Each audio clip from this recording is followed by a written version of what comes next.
kesempatan ingin mengingatkan bahwa secara hukum pemerintah kita masih pemerintah Republik Indonesia. Secara politik ya memang mereka masih dipilih secara demokratis oleh warga negara Indonesia. Tapi secara sosiologis ada impossible hand yang mengendalikan jalannya pemerintahan dan kekuasaan politik di Republik ini. Ya, kita nggak tahu apa itu, tapi yang kita khawatir adalah munculnya kembali tanda-tanda kebangkitan PKI. Saya guru sejarah 12 tahun. Ya, penatar P4 saya 10 tahun. Saya peserta terbaik 1 penataran P4 tingkat nasional angkatan kelima di Sumatera Utara. Saya terbaik 1. Kenapa? Karena saya bisa menjelaskan Pancasila itu dengan data sejarah. Nah, kenapa saya yang khawatir adalah kebangkitan PKI? Begini, dulu ketika PKI akan bangkit, kondisi yang terjadi sama seperti sekarang. Harga-harga kebutuhan begitu mahal. Dan kesempatan bekerja begitu sulit. Apa yang terjadi kalau kerja sulit, kebutuhan mahal? Orang nekat, orang galau. Situasi ini sangat subur untuk diprovokasi ke arah kepentingan sang provokator. Ya, jadi waktu tahun 64 menjelang 65 seperti ini. Sekarang juga berulang. Saya khawatir ini dilakukan oleh kelompok yang sama, PKI. Karena orang yang kesulitan, orang galau itu sulit untuk disatukan. Seperti daun kering, nggak bisa diikat. Yang susah, yang paling mudah dibakar, diprovokasi. Nah, ini kondisi yang memang mereka ciptakan.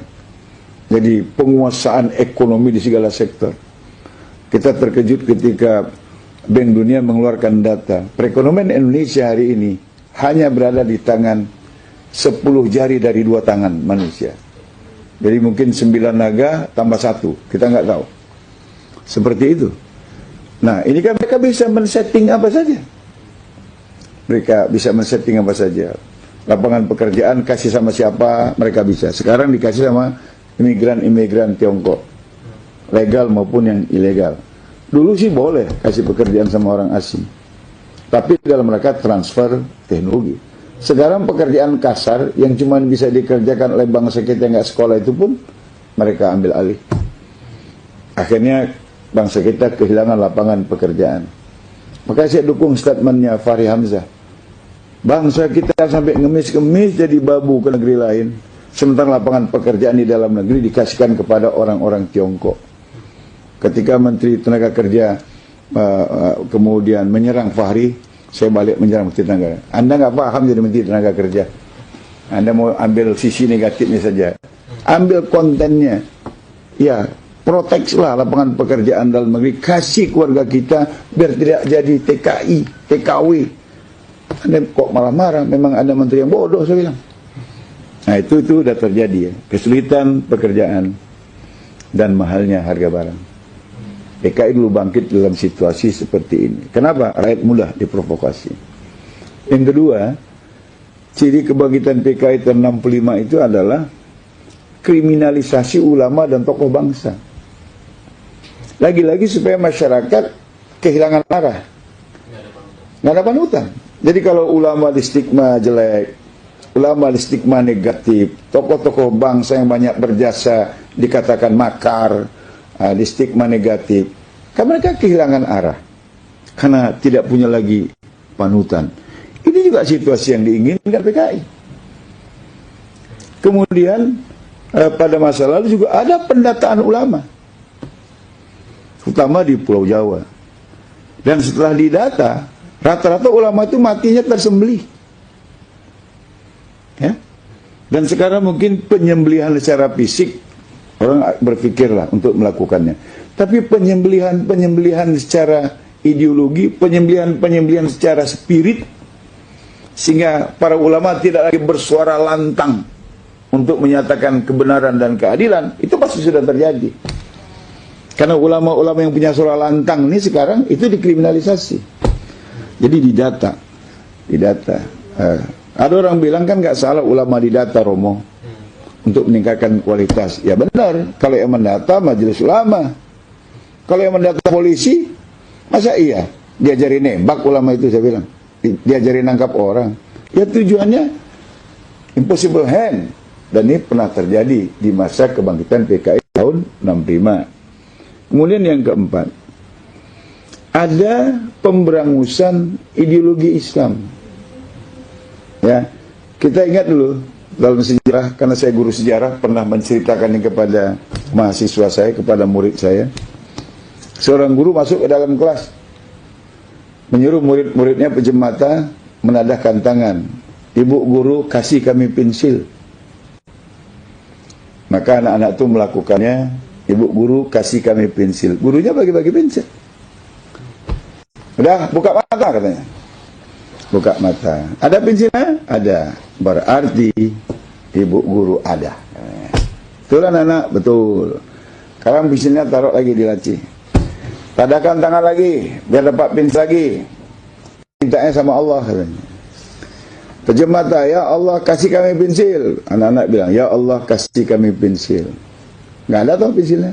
Ada pensilnya anak-anak? Nggak ada. Berarti Tuhan nggak ada. Kata. Dan itu udah terjadi lagi. Kan ada di YouTube. Seorang pemuda mengatakan, asyhadu la ilaha illallah sallallahu alaihi Rasulullah. Itu artinya aku bersaksi tiada Tuhan selain Allah. Aku bersaksi Muhammad adalah Rasul utusan Allah. Saya tanya, bersaksi di pengadilan syaratnya apa? Mengalami, mendengar, atau melihat. Nah, sekarang saya tanya, kalian ngalami nggak bersama dengan Tuhan dan Rasul? Mendengar nggak dia berfirman? Enggak kan? Mengetahui nggak? Enggak. Ngapain kalian bersyahadat? Itu sudah ada di YouTube. Dan itu pasti orang komunis. Dan lebih dahsyat, tokoh nasional, mantan presiden lagi. Dalam hari ulang tahun partai yang dipimpinnya. Kemudian dengan lantang mengatakan bahwa jangan menganut ideologi tertutup. Apalagi sampai percaya pada akhirat. Akhirat itu ramalan masa depan. Pertanyaannya, apa udah ada orang yang pulang dari akhirat? Begitu? Kan sama ini. Pemberangusan. Ya, pemberangusan ideologi keislaman. Baru dituduh intoleran, baru dituduh ideologi tertutup, dan lain sebagainya. Itu sudah terjadi. Kemudian yang kelima, mata uang Republik tahun 64 itu lambangnya Palu Arit. Dan Palu Arit berkibar di mana-mana. Sekarang itu juga sudah terjadi. Bendera Palu Arit di mana-mana, baju Palu Arit sudah dipakai orang. Aku bangga jadi anak PKI sudah ditulis orang. Dan uang baru, pecahan 5.000, 10.000, 20.000, 50.000, 100.000, bacaan BI dengan cat yang terputus-putus. Kalau kita rekonstruksi, ya memang Palu Arit lagi. Lengkap ya, lengkap itu sudah ciri-ciri kebangkitan PKI. Makanya saya khawatir ada impossible hand. Ya oke, memang pemerintah kita secara hukum masih pemerintah Republik Indonesia.